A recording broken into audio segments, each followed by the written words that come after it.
La Banque nationale suisse à Berne. Depuis plus de 100 ans, elle est responsable, en tant que banque centrale indépendante, de l'approvisionnement en numéraire et de l'émission des billets de banque en Suisse.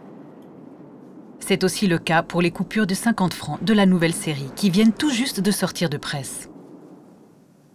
Bien que les nouveaux billets aient déjà fait l'objet de vérifications minutieuses à l'imprimerie, la Banque nationale effectue régulièrement des contrôles sur échantillons.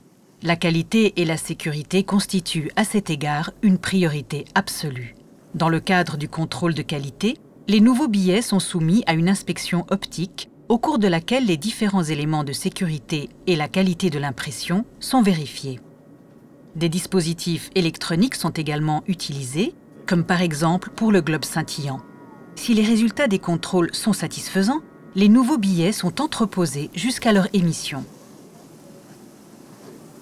Comme tous les objets d'usage quotidien, les billets de banque sont soumis à un cycle de vie. Celui-ci s'achève toujours par un retour au lieu d'émission, autrement dit à la Banque nationale suisse. Lorsque les billets en circulation reviennent à la BNS, ils sont vérifiés au moyen de machines de tri spécialement conçues à cet effet. Les billets qui ne satisfont plus aux exigences sont directement détruits. La durée de vie moyenne d'un billet est de 3 ans. Lors du passage à une nouvelle série de billets, les anciens billets sont conservés à la Banque nationale, puis ils sont détruits. Un dispositif de broyage réduit le papier en confettis, lesquels sont pressés avant d'être envoyés dans les usines d'incinération. La mise en circulation des nouveaux billets se fait essentiellement par l'intermédiaire des distributeurs automatiques de billets. Les billets de l'ancienne série conservent leur validité jusqu'à nouvel avis.